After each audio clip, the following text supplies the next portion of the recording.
সাধারণ একটা কালেকশন, মানে স্ট্যান্ডার্ড কোয়ালিটির একটা ড্রেস। এখানে সুতার কাজ করা আছে, এডি স্টোনের কাজ করা আছে, সবচেয়ে দামি কাপড়ের মধ্যে স্ট্যান্ডার্ড কোয়ালিটি, সবচেয়ে দামি পেঁয়াজ কালার মধ্যে। কি যে সুন্দর, কত যে সুন্দর ড্রেস। কালারটা কি ধরো তো, কাজ করা আছে এখানে সুতার বুনটের মধ্যে ঝাড়খান স্টোনের কাজ করা আছে, এবং নিচের প্যান্ডেলের কাজটা দেখেন। সবচেয়ে দামি একটা ড্রেস, জিমুসু কাপড়ের মতো মসলিন, এত দামি কাপড়ের মধ্যে। এবং এটা তো স্টোনের কাজ করা আছে না, ঝাড়খান স্টোনের কাজ করা আছে। দেখো কাছ থেকে দেখো,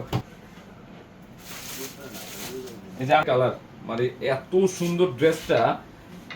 এটা এই আমার লাইফের সেরা কালেকশন মনে করবেন, কারণ কি এটা কাপড়ের মান, এত ভালো মানের কাপড়। ঝাড়খানের কাজ করা, এই যে কাজ দেখতেছেন এগুলো এডি স্টোনের ঝাড়খানের কাজ করা আছে। এটাও কিন্তু মসলিনের মধ্যে ডাঙ্গুর কালার, স্লিপে কাজটা দেখেন। যারা একটু কোয়ালিটিফুল ড্রেস পরতে চায়, এটা কাজ করা কিন্তু হেভি সুন্দর। দিয়ে দিচ্ছি, একটু কাছ থেকে দেখাও তো দেখি ড্রেসটা। এত সুন্দর, এবং বিশেষ করে কাপড়ের মান। আরে ড্রেস তো কিনেন, একটা ড্রেস কালেকশন করে অনেক স্মার্ট একটা কালেকশন, অনেক স্মার্ট একটা কালেকশন। সাইজ থেকে কেনাকাটা করছেন, ওদেরকে রিকোয়েস্ট করবো এই লাইভের একটা ড্রেস আপনারা কালেকশন আছে 3000 প্লাসের দিল্লি বুটিক্সের ড্রেস। দিল্লির ড্রেসটা মনে হচ্ছে একটা শাড়ি, এত বড় অর্ডার করে ফেলবেন জটপট।